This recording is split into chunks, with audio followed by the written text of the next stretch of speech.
Alguns irmãos de Tessalônica estavam um pouco tristes porque alguns irmãos haviam partido desta vida para outra vida, estavam muito tristes. E Paulo começa a consolá-los. Ali em 1 Tessalonicenses, capítulo 4, a partir do versículo de número 13, Paulo começa a chamar a atenção dos irmãos para não ficarem tristes como aqueles que não têm esperança. Paulo começa a falar sobre a volta de Cristo. Paulo começa a falar sobre a salvação. As pessoas que dormiram em Cristo estão seguras. Não precisa ficar triste como aqueles que não têm esperança. Então Paulo ele começa a trazer tudo isso à tona, impulsionado pelo Espírito Santo. Ficou escrito para mim e para você, para crermos que o mesmo Cristo que subiu, ele há de voltar e virá buscar um povo especial, zeloso e de boas obras. Espero que eu e você estejamos incluídos nessa verdade, né, que Paulo estava se referindo a um povo que estava preocupado com a sua santificação, com o reino de Deus, um povo que estava angustiado em viver num mundo corrompido pelo pecado. Nós queríamos que todos buscassem a presença de Deus, que todos se preocupassem com o reino de Deus. Mas nem sempre será assim. Sempre haverá aqueles que são contra, sempre haverá aqueles que não querem nada com a palavra de Deus. Mas Paulo estava ali explicando para os nossos irmãos de Tessalônica, dizendo: se você crê que Cristo morreu e ressuscitou, Deus os tornará trazer com eles aqueles que dormiram nele, aqueles que saíram desta terra mantendo a fé firme em Cristo Jesus. Então Paulo diz que a trombeta vai soar, a qualquer momento ela vai tocar, e aqueles que estiverem vivos para esta ocasião e preparados, eles perderão a atração dessa terra e voarão para o céu em um tempo recorde de rapidez, como um relâmpago. Perderemos a atração dessa terra, subiremos ao encontro do Senhor. E esse encontro será nos ares, diz Paulo. E ele diz: consolai-vos uns aos outros com estas palavras. São palavras verdadeiras, são palavras fiéis, são palavras dignas de toda aceitação. Então, se cremos que Jesus Cristo veio do céu, e ele morreu, e ele ressuscitou, e ele foi para o céu, se cremos na promessa que ele fez, que viria para nos buscar, Jesus disse: não se turbe o vosso coração, credes no Pai, credes também em mim.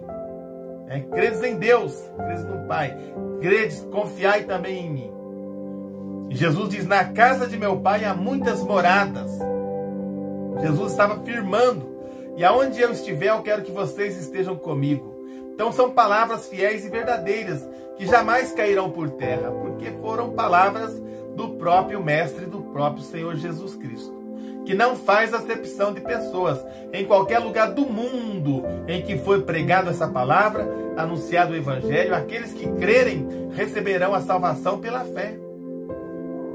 O céu, digo, não é mérito humano, é graça de Deus. É puramente graça de Deus. Nós precisamos aceitar a Cristo como Senhor, como Salvador, para sermos introduzidos nesta graça maravilhosa e produzir frutos dignos de arrependimento, buscando a presença do Senhor, sempre alegre, sempre feliz, sabendo que a nossa morada eterna não é aqui na terra, não é aqui nessa cidade onde nós vivemos, ou na área rural, não é aqui no planeta Terra.